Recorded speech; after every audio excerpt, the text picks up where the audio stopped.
আমি আমার শিল্পা তো ফিরে আসবে না। সুবিচারের আশায় দৌড়ে দৌড়ে ঘুরছে মৃত শিল্পা পোদ্দারের পরিবার। তদন্তে পুলিশি নিষ্ক্রিয়তার অভিযোগ। কোনো স্টেপ নেয় না পুলিশের, বারে বারে আমাকে ফোন করে যাব ধরবো, কোনো কিছুই করেনি। পরিবারের কাঠগড়ায় পূর্ব বর্ধমান জেলার মেমারি থানার ভূমিকা নিয়ে প্রশ্ন। কোনো ব্যবস্থা এখন অবধি হয়নি এবং তদন্তই করছে না পুলিশ।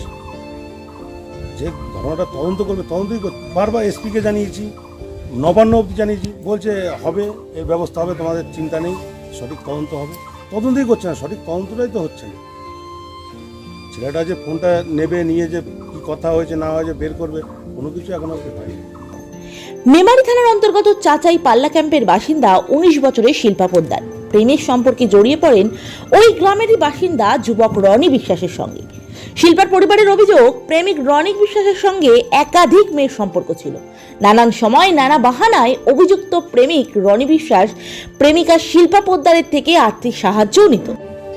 ওরা বিয়ের প্রতিশ্রুতি দিয়ে ওর কাছ থেকে টাকা পয়সা সব লুটে নেয়। তারপরে আমরা আস্তে আস্তে জানতে পারি যে আমি তোকে বিয়ে করবো না। প্রায় 2 লাখ টাকার মতো ছিল বইতে, বন্ধনের থেকে তুলে, গোষ্ঠীর থেকে তুলে মেয়ে তো বিয়ে দিতে হবে। মেয়ের অ্যাকাউন্টে ছিল সব টাকা পয়সা। কন্যাশ্রীর টাকা পেয়েছে, স্কুল থেকে অনেক টাকা পেয়েছে, কলেজের থেকে আমি মিলে কাজ করি সেখান থেকেও টাকা পাই। এমনকি অভিযুক্ত ওই যুবক বিয়ের প্রতিশ্রুতি দিয়েও সহবাস পর্যন্ত করে, এমনই অভিযোগ।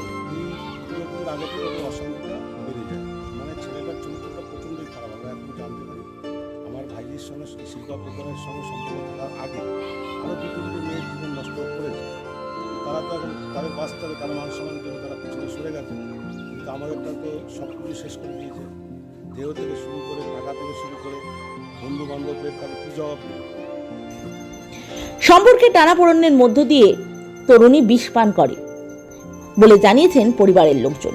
19 নভেম্বর 2023 বর্ধমান মেডিকেল কলেজ হাসপাতালে তাকে ভর্তি করা হয়, কিন্তু চিকিৎসায় সাড়া দেয়নি তরুণী। বহু চেষ্টার পরও 28 নভেম্বর ওই তরুণী মারা যায়।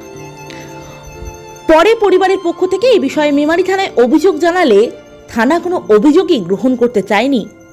বাধ্য হয়ে ওই মৃতার পরিবার বর্ধমান আদালতে অভিযুক্ত রনি বিশ্বাস ও তার পিতা উজ্জ্বল বিশ্বাস ও মাতা তুলি বিশ্বাসের বিরুদ্ধে মামলা রুজু করে। বর্ধমান আদালতের নির্দেশে মেমারি থানা অভিযুক্তদের বিরুদ্ধে 306, 376, 417, 511 ও 34 ধারায় তদন্ত শুরু করে। পরিবারের অভিযোগ, এতদিন পেরিয়ে গেলেও অভিযুক্তদের কাউকে পুলিশ গ্রেপ্তার করেনি। অবশ্য বর্ধমান আদালত ওই অভিযুক্তদের জামিন মঞ্জুর করেছে বলে জানা গেছে। এবং ও বিয়ে করবে না বলে পুরো একদম প্রত্যাখ্যান করে যে আমি তোকে বিয়ে করবো না, এবং তোর যে যার করার থাকে করবি। পার্টি আমার পাশে আছে, তৃণমূল পার্টি, ওই আসামির পাশে, এবং তৃণমূল পার্টির মদতে কিছু আমাদের এখানে নেতা আছে, সেই মদতে থানাতে কিছু করতে দেয়নি। থানাতে বারবার যাই, পুলিশ তাপসবাবু বলে আমাদের আইও ছিল, সেই তাপসবাবুরা আমি বলি স্যার আপনি কী করছেন, ওকে অ্যারেস্ট করুন, অ্যারেস্ট করে জানুন যে বিষটা খেয়েছে কী কারণের জন্য। এর আগে একবার হাত কাটলো, 11টা সেলাই করে বাড়িতে দিয়ে গেল ওদের লোক, ওর বাড়িতে বসে হাত কেটেছে, ও মেরেছে ওদের বাড়িতে বসে, মারার পরেও হাত কাটে, হাত কাটার পরে ওরা 11টা সেলাই করে দিয়ে আমাদের বাড়িতে লোক দিয়ে পাঠায় যে বলবি সাইকেল থেকে পড়ে গেছে। কিন্তু আমরা তখন মেয়ে বড় হয়েছে, মান সম্মান দিয়ে তাকিয়ে চেপে গেলাম। ওর বাবার সঙ্গে আলোচনা করলাম, বাবা বললো না আমরা মেনে নেব। কিন্তু মাঝখান থেকে দুর্গাপুজোর পর থেকে যে ওদের এই ঝড়টা উঠবে আমরা বুঝতে পারিনি, এবং যেদিনকে বিষ খায় ছেলেটার সম্পূর্ণ জানে। কিন্তু ছেলেটার বলার দরকার ছিল তুই বিয়ে করবি না ঠিক আছে, কিন্তু আমাদের বল যে তোমাদের মেয়ে বিষ খেয়েছে তাকে বাঁচাও, তাহলে মেয়েটাকে আজকে বাঁচাতে পারতাম, আমাদের কাছে থাকতো। কবে সুবিচার পাবে তার দিকে তাকিয়ে আছেন পরিবারটি।